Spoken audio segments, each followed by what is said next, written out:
Hello everyone and welcome to the webinar. I'm Eleanor Wilson, I'm from Macmillan International Higher Education and I'll be running this webinar this afternoon with Paul Kearney. Paul is Professor of Politics and Public Policy at the University of Stirling and he's also the author of Understanding Public Policy, the second edition of which published late last year. Just a quick point before we kick off. All attendees will be muted throughout the webinar, and that's just to keep the audio nice and clear. But if you do have any questions or you'd like to make a comment, please do that in the chat or question boxes, and I will direct those to Paul for you. So that's all for me for now. So over to Paul. Okay, thank you. What I know we'd normally give a lecture in person is to give you a few minutes to get used to the accent. So I'm just going to kind of talk nonsense just for 1 or 2 minutes just to get you tuned in. So first order of nonsense is I did a Twitter poll to see how long you would like me to speak, and the winner was 15 minutes. Now I should say those are 15 academic minutes, which really normally translates into about 30. But I'll try. I think the idea is I'll try and stop every 2 or 3 slides and ask if there's any kind of burning questions. Otherwise, we've got kind of 30 minutes or so to talk at the end. The next thing is that I've called it a whistle-stop tour, essentially because I've put too much information in here. And I'll just go through it quickly. And just to give you some examples of the ways in which we can apply these concepts and theories. Penultimate thing is my chair is I've chosen the least squeaky chair in the house, but you'll pick up on it, and you'll also pick up on the dogs if the door goes. And so finally, I guess my final point before we start is just to note how weird this all is, that we're now doing webinars instead of lectures in person. So if I don't sound as excited as usual, it's just because I'm a little bit freaked out by life. Okay, so let's move on to the kind of the picture that I would like you to study in some depth as we go through. If I can, there we go. Okay, so I think there are two things to note here first. The first is that the soothing color. So I'm trying to present to you a nice soothing image of policy processes. So it sort of looks like a turtle, I guess. And the idea is that if you can pick up the concepts in this image, you can use them to analyze and interpret policy processes. So they're pretty much made up of the concepts most discussed in policy theories. Okay, and I'm going to use the same concept or approach to go through 3 different examples of policymaking. So very briefly, if you would go to the center, you would see this idea of the psychology of choice. So a truism in policy studies is that governments and policymakers, you know, they don't enjoy comprehensive rationality. They do not have the ability to process all information relevant to their choices. So they have to find ways to process just enough information efficiently to make choices.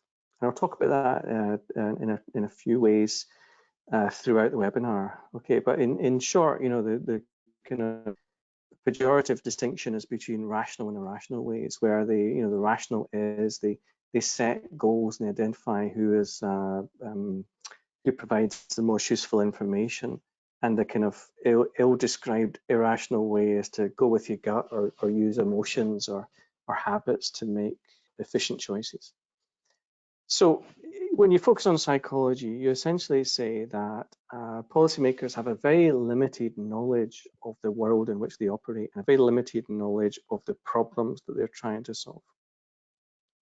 And if you look at the concepts surrounding them, that represents the policymaking environment over which they have even less control. Okay, so from the top, very briefly, you would say there are many actors within the policy process, many policymakers and influencers spread across many levels and types of government. You know, so no single center of government, but actually multiple centers. So let's call those centers venues. Now you would say each venue has its own institutions. Institutions are the rules and norms that guide practices. Okay, now some of them are formal and written down, constitutions or legislation, but most of them are informal and unwritten. And so when we talk about institutions in policymaking, these are the sort of implicit rules or beliefs that people that are very important to help explain practices, but are not necessarily communicated. Then you have networks, and broadly speaking, they describe the relationships between policymakers and influencers in each venue. And the key point is there are many of them. There are many different types of networks or communities spread across governments, each with their own frames of reference and policy aims. Then we move on to ideas. So you might say each venue has its own sort of paradigms or core beliefs or worldviews or ways of seeing the world that shapes everything they do. And so we talk about two different types of ideas. One is that broad frame of reference that informs everything. So in some venues it's all about sort of a focus on evidence, and some it's about value for money, or some it's about the climate change, or more broad sort of ideological distinctions between venues. And then you have individual ideas or policy solutions that are more or less feasible according to these paradigms. And then finally, we have this sort of catch-all concept, which is context and events or socioeconomic conditions. So they can be economic conditions, social attitudes, mass behavior, geography, the rise of more or less technology, and so on. And those things tend to be outside of policymakers' control, but the things that the policymakers have to pay attention to. Okay, so the point here with this slide is that you can sum up policymakers and policy processes with reference to this image and these 6 concepts. Okay, any questions so far before I move on?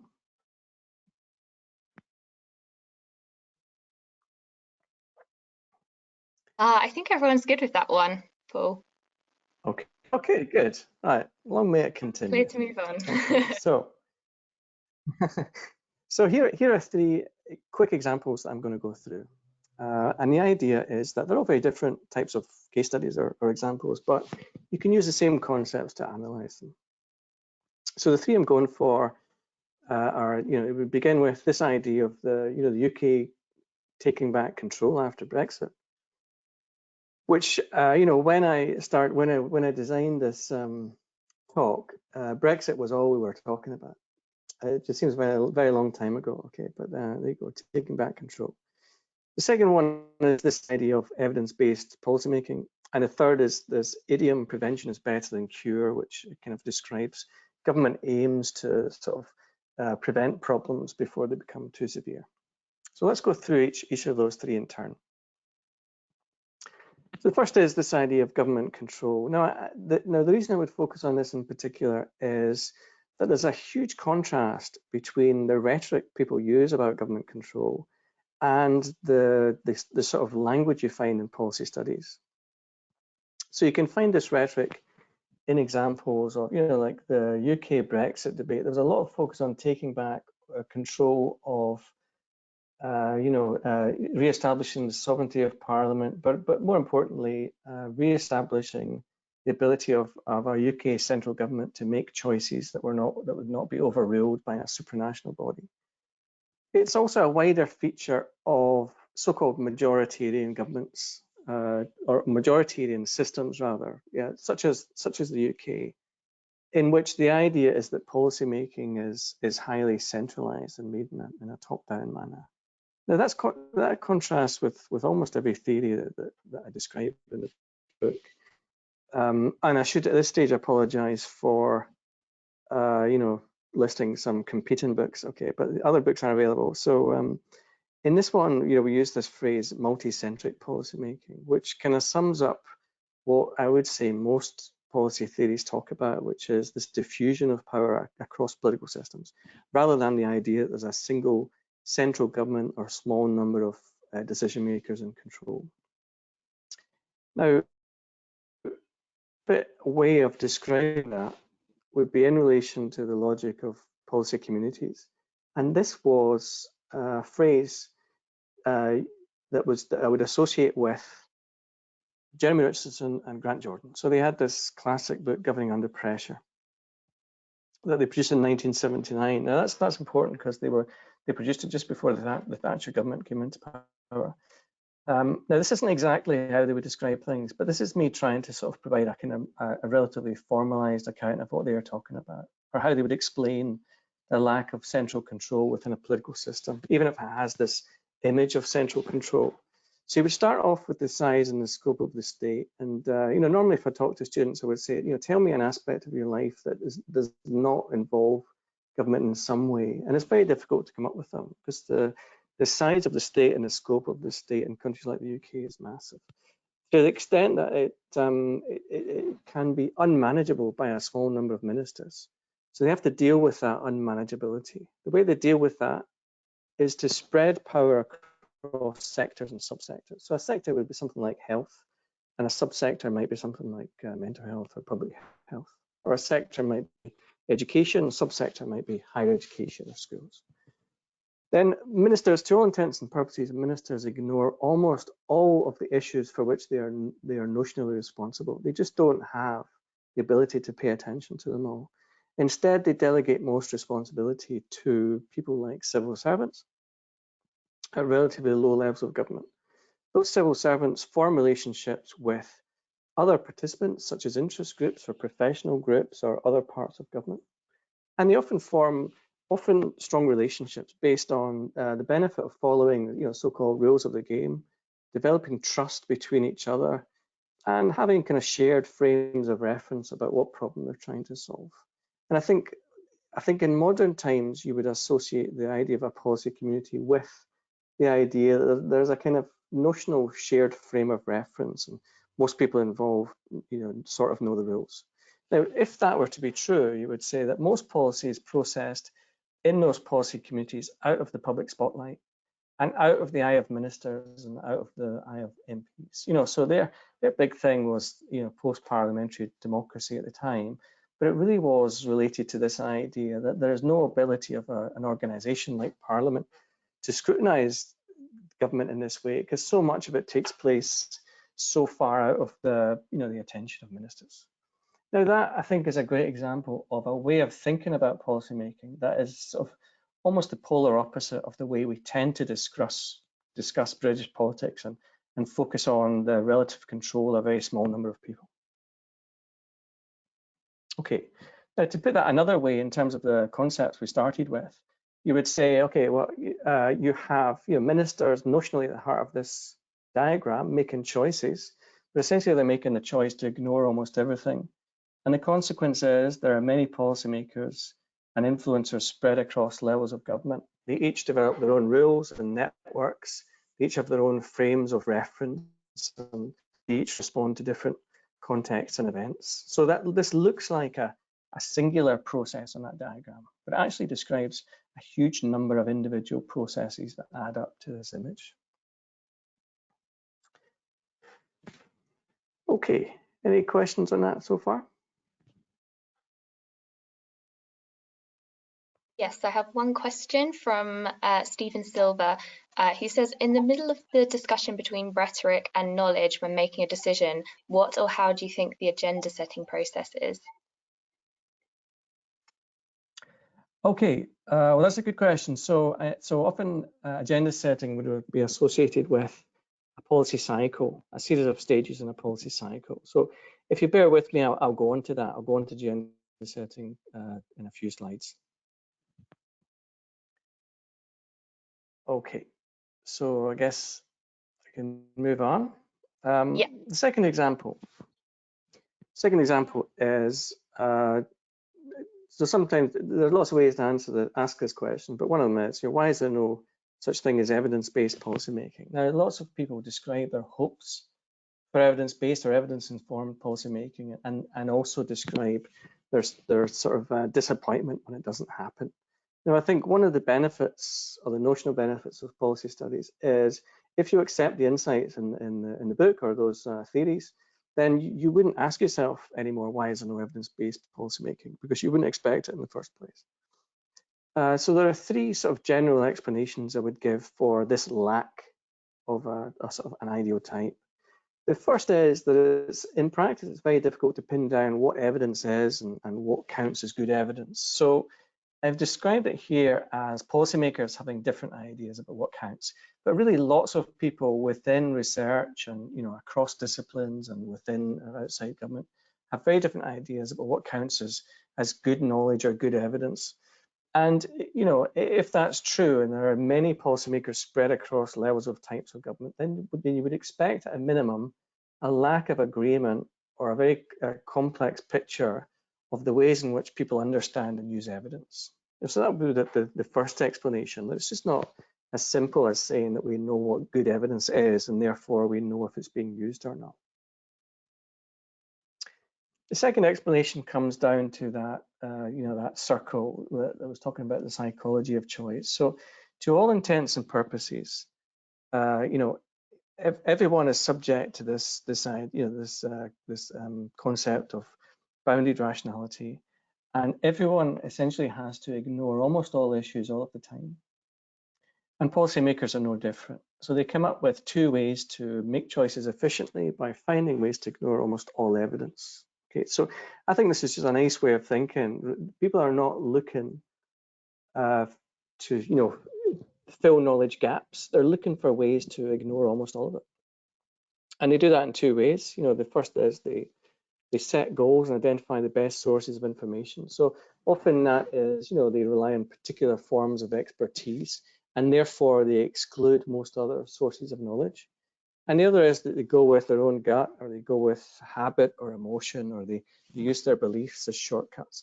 Now, the thing to note there is this distinction between uncertainty and ambiguity.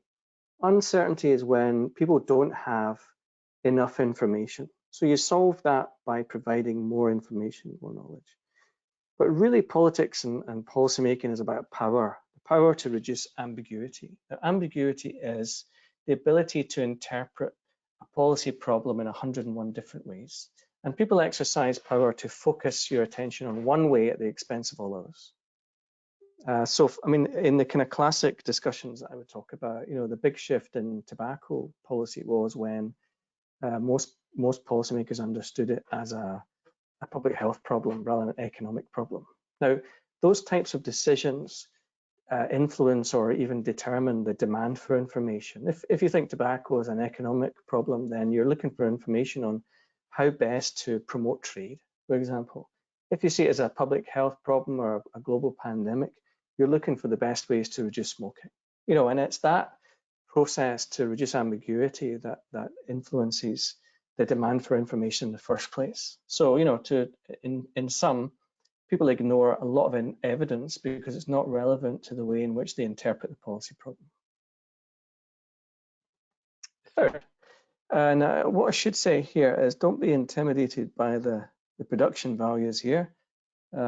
Anyone can do it if you really try. So there is, if you look at the top left, there's the agenda setting phase that related to the first question. Now that is a kind of classic way of describing policy processes as a simple cycle with a set of linear stages. So in fact, I think it's better to think of these as functions. Howard Glasswell would describe functions, or what you would require to turn a problem into a solution. So you would start with agenda setting, which would be defining policy problems. Then you would select one solution, legitimate that solution somehow, implement, evaluate, and then decide if you should carry on or not. And put simply, almost all policy theories reject this cycle as a description of policy processes. Now, the best I think you could do is say that really the policy process is made up of a huge number of different cycles that interact with each other in a really kind of complex and unpredictable way. So that's what I've tried to capture in the kind of spaghetti picture there. Anyone could do it. If you want to get the spirograph out, anyone can produce that kind of image. And then look, in that context, you can look again at the image that I've produced, which is to try and produce something as simple looking and as pleasing to the eye as a policy cycle, but that is more useful to help explain policy processes.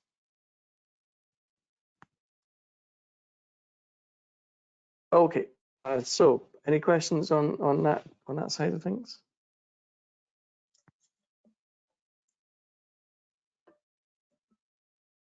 You must be being very clear, Paul, because still no questions on that. Yeah. All right, okay. So part 3, why isn't government policy more preventive? Now, what I should do before we go on is try and define what we mean by prevention. Now, I mean, really the punchline is that it's very difficult, if not impossible to do. But lots of governments produced strategy documents in which they express this idiom, prevention is better than cure. Okay, so rather than spend a lot of money on solving problems that are acute, or rather than waiting until you find huge inequalities within society, you try and prevent bad outcomes before they happen or as early as possible. And often people make a distinction between 3 different types of prevention. One is primary prevention, which you would think of as a sort of whole population approach, like an inoculation. Then you have secondary prevention, which is to identify at-risk groups that you can intervene with a smaller part of the population. You identify risk and then you intervene before problems occur.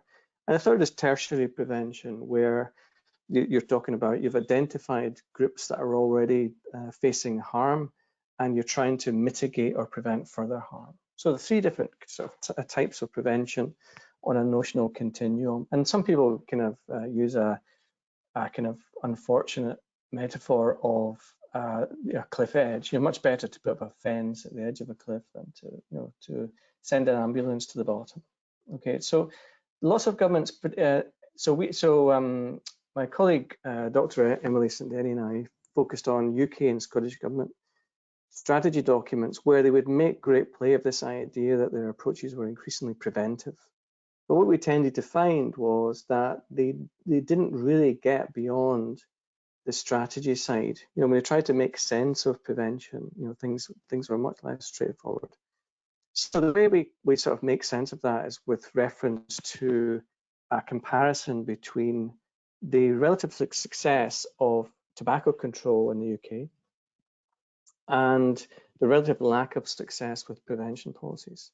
So I'm going to make a really brief comparison between those 2 things to show you what I mean.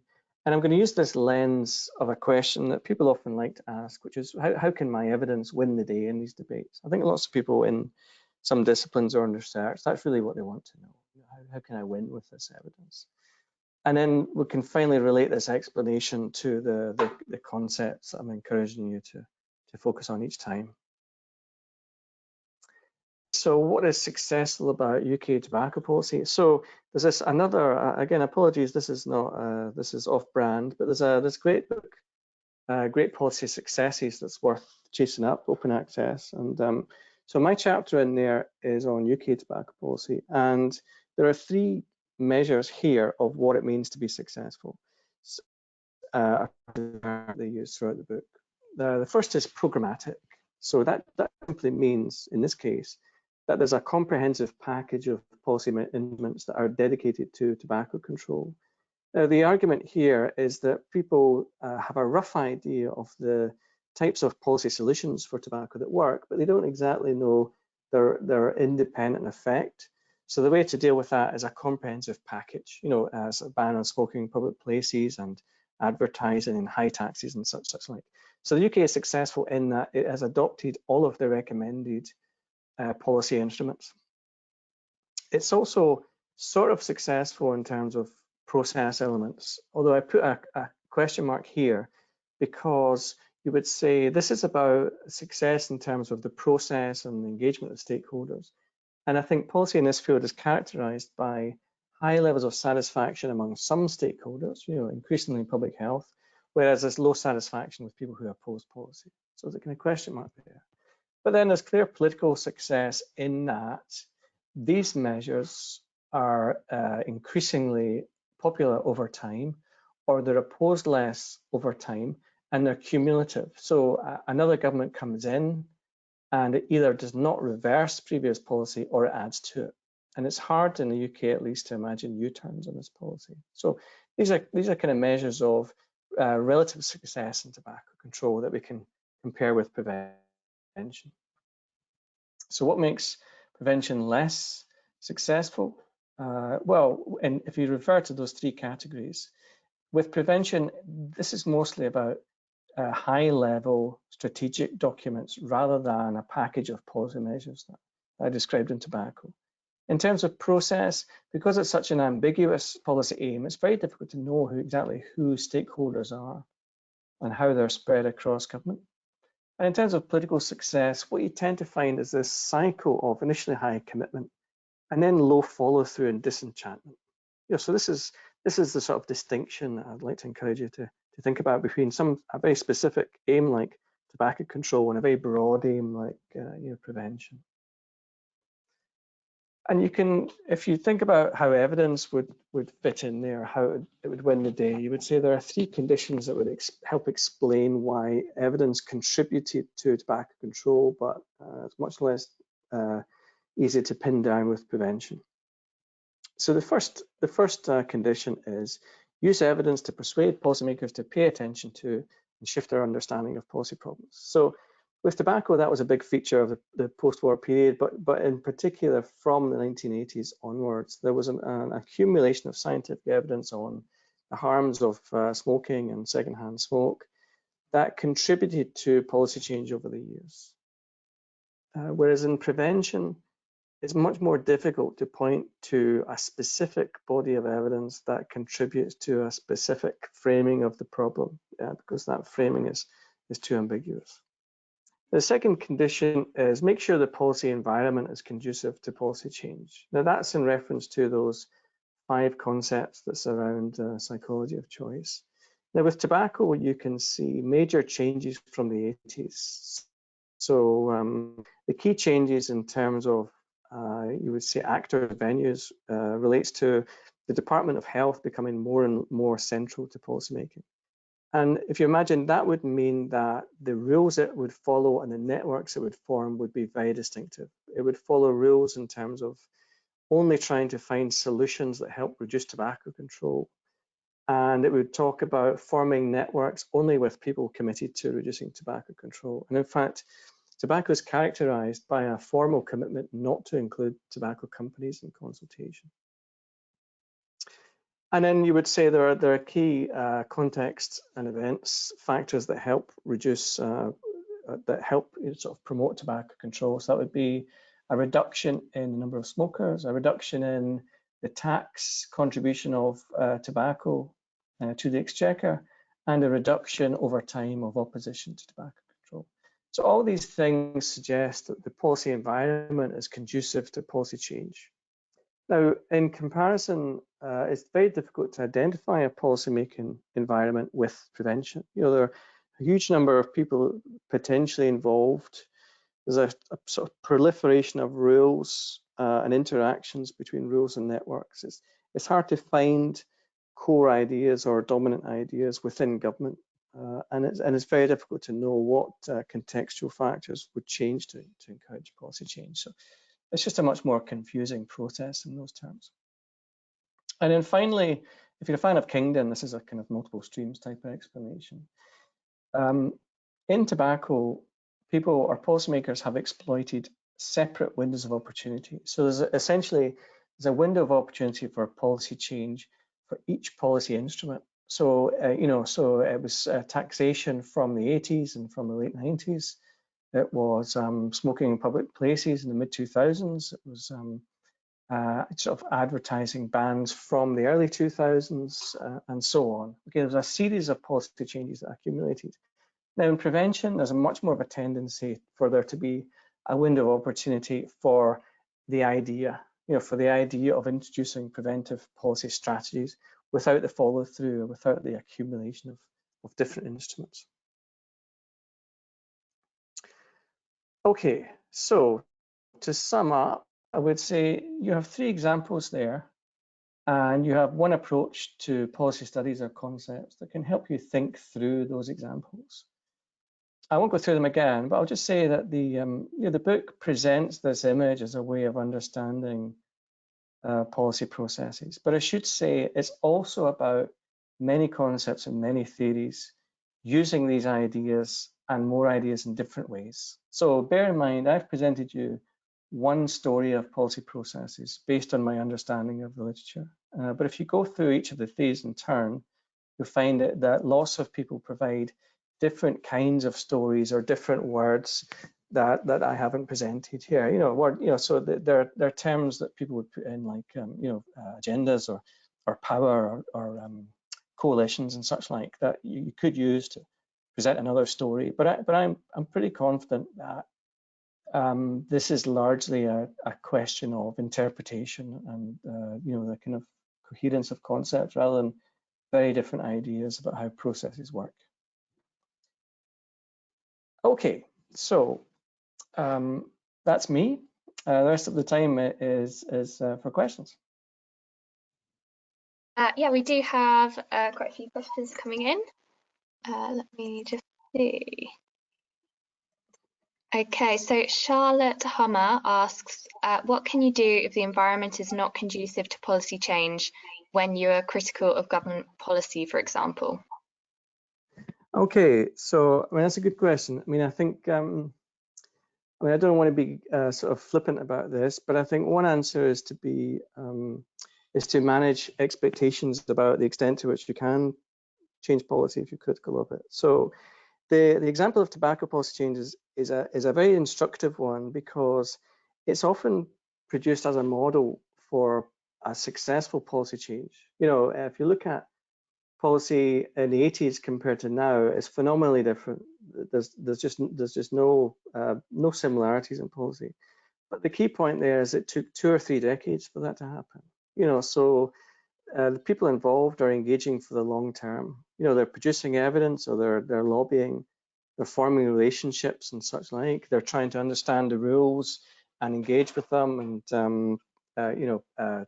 sort of build up trust in the messenger and such like. But that took a phenomenally long time.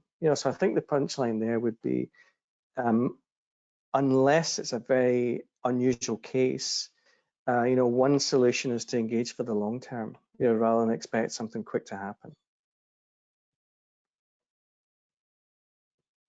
Okay, we have another question from Simon Dries. He says, Paul, many thanks for the talk and also for your Twitter presence. Could you talk more about the role of shocks in opening these windows of opportunity, such as the current pandemic, and how this affects other topics on the agenda? Okay, so let me say 2 things about that. The first is that the word shocks is used most, I would say, with the advocacy coalition framework. And what they tend to describe is 2 different types of shock from the perspective of coalitions within subsystems. So they would talk about notional internal or external shocks. Internal shock would be in relation to the failure of current policy to solve a problem.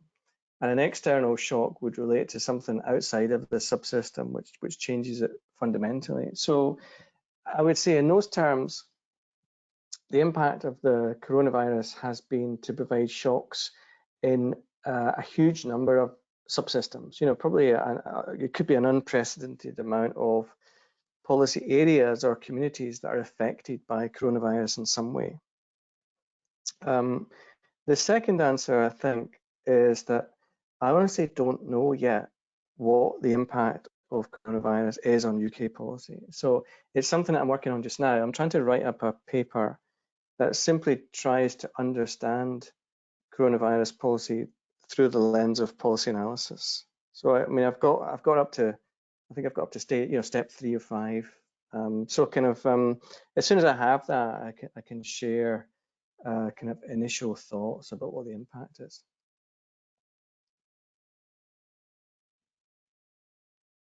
Okay, a question from Tracy Heath. She says, The words policy and strategy were mentioned. I notice in the context of health, the words appear to be used somewhat interchangeably at times. I would be interested in Paul's view on the differences. Okay, so I mean, I think part of the problem is these words are so difficult to define that they're often used as a shorthand. I suppose I would, if I was to use the word strategy, it would be in relation to a strategy document. You know, that would be a document produced by governments that sets out the overall direction of travel for something. So it's essentially a statement of intent for the long term, perhaps. Whereas when I would use policy, I think normally if you're doing sort of policy studies, you would start with this question: what is policy? And really, all you would be able to conclude is, I don't know. So I mean, normally, I think in the book, I say something like policy is the sum total of government action from statement of intent to final outcomes, something like that. But really, just to raise questions about what that means, So, oh, well, okay, I don't have the book to hand. That's a shame. But I mean, I think the things to look when I encourage people to do sort of studies of what is health policy or what is tobacco policy, something like that. There's a real trick or skill to try to piece together lots of different actions that then contribute to what we call, for the sake of simplicity, policy.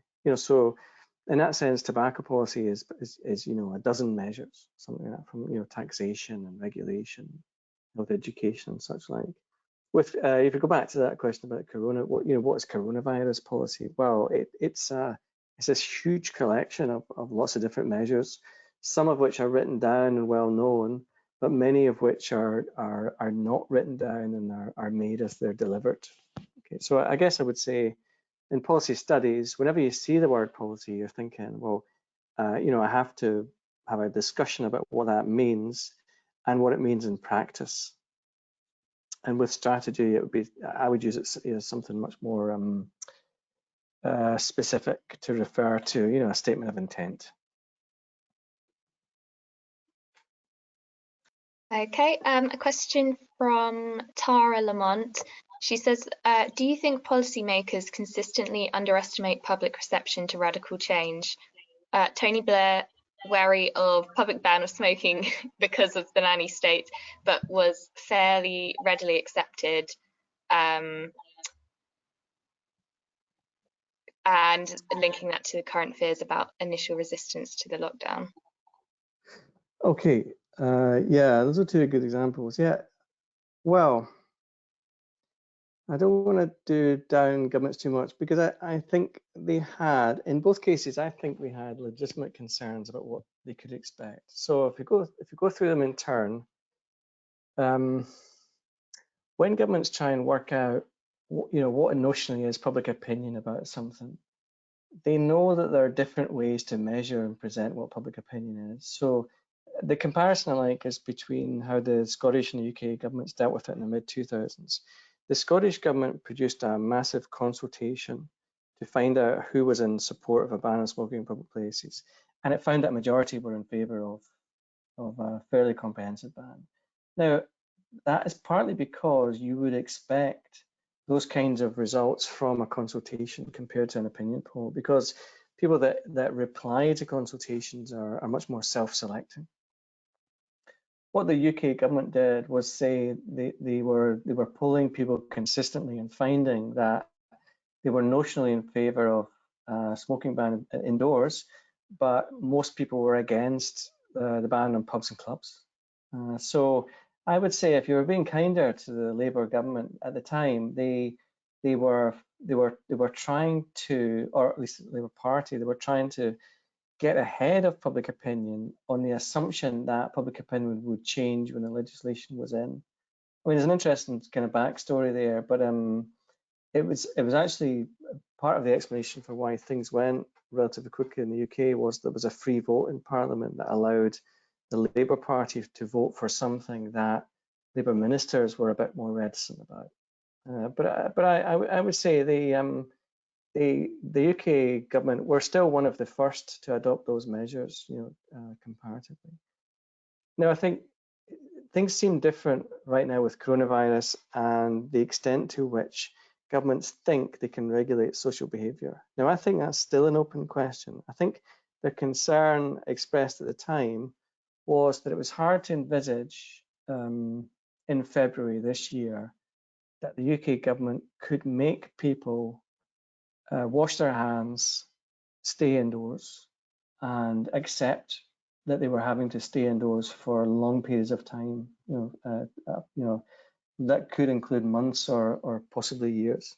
And I think their concerns are still legitimate because I don't think there's a way to know how much compliance there is with these kinds of requests.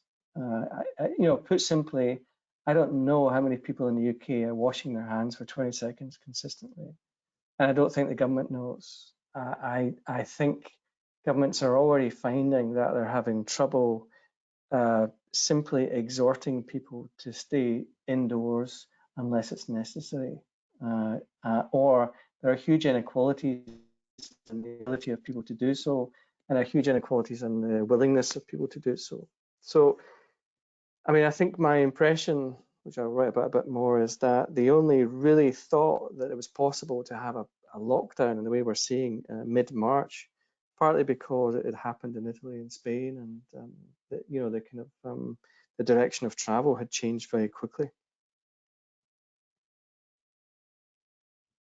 Okay, a question from Debbie Justison.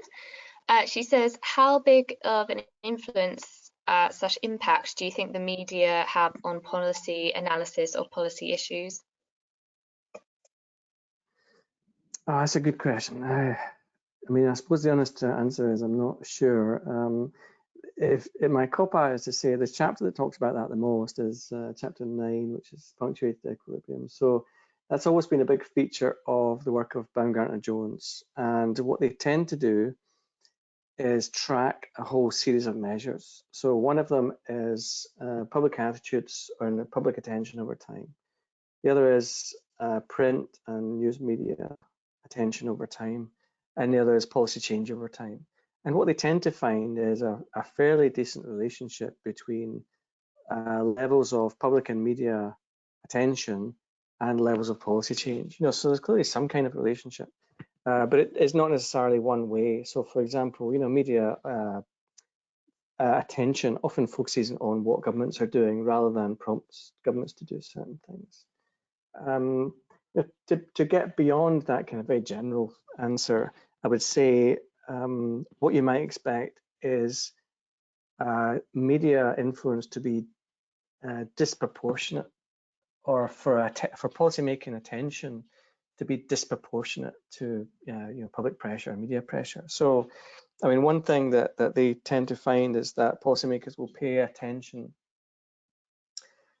to a very small number of issues intensively, and they will ignore most other issues. So what you would expect is that unless there was a huge bandwagon effect or something like that, then hang on one second. Okay. Once they both get going, we've got a chance. Okay. All right, it might be okay. Are you okay, Paul? Yeah. Okay. Oh, gee whiz. So yeah, I would say it'd be disproportionate. Okay, it would be if ministers are paying attention to something, then media attention will have disproportionately high attention. If they're not paying attention to something, disproportionately low. Now, I should say that is a very broad answer, because there are some forms of news or media that have more influence than others.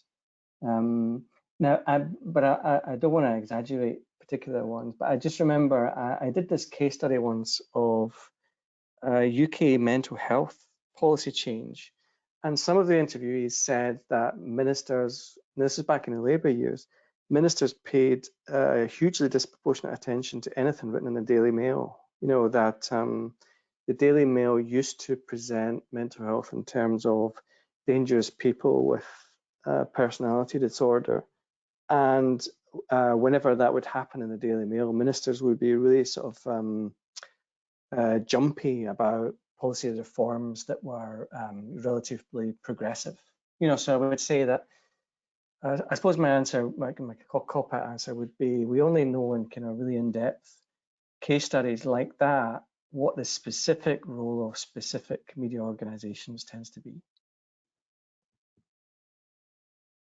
Okay, one very important question. What are your dogs called? Okay, well, okay, so Mabel is the dog outside who barks at anyone that goes past. So she's a border collie. And then Coco is the dog who barks from the house because Mabel's barking outside, and she's a Weimaraner. If you want to see them, I think I've put them up at their cutest on my website. Cute. Now we've got that important question out the way. One from Jill Armstrong. How do we manage trends and fads getting into policy? Oh, sorry, can you say that one again? How do we manage trends and fads getting into policy? Okay. Okay, so I guess that would be, if I understand correctly, sometimes civil servants will describe a minister going to another country or reading the paper one day and coming into the office and requesting that they do the same or something like that. That's often a kind of, a kind of response to trends. And I think the other element of that kind of thing is that solution has to seem quite easy to do. It's doable as a quick solution that will make people popular. I don't know, the one that the kind of ones that jump to mind with me are what would it be in kind of order of previous appearance? A sort of a notional ban on plastic straws seems to come from a kind of really unexpected in a small period of time. I would say similar with 5 pence charging plastic bags. That was introduced in one or two places, and then it really took off in more places. To some extent, you can find the transfer of the same basic policy across lots of different countries. Partly, I think, because if one government does it, it just seems much more feasible for another government. So I guess the smoking ban comes into that category as well. That the Irish government was one of the first to go for a comprehensive ban, and it just seemed much more feasible after that for some. Whereas places like New York had gone for something much more gradual. Okay, does that answer the question? I hope so. I'll tell you if we get any feedback from Jill. I've noticed we've gone a little bit over time, so we should probably wrap up. Unless there's anything else you'd like to add in, Paul. No, just to say, if anyone's got any kind of follow-up, I've put my Twitter handle there. I have a more professional Twitter account. I've forgotten what it is, but I think it's listed on that one. Or if anyone wants, a proper response from me about something, I would send me an email rather than a tweet. I can reflect on it more before I reply. Or if you want to check out the website, it has these 500 word and 1,000 word descriptions of the kinds of concepts I talked about. And it has a few recorded little podcasts that kind of try and give a kind of 15-minute account of how these concepts relate to each other. Okay, thanks, Paul. That was a really interesting discussion. And thank you for everyone who attended and asked a question. A lot of people asking about when the recording will be available. That will be emailed out to you within the next couple of days. So look out for that and you can listen again. But yeah, thanks everyone again, and thank you, Paul. All right, thank you. Okay, bye. Bye.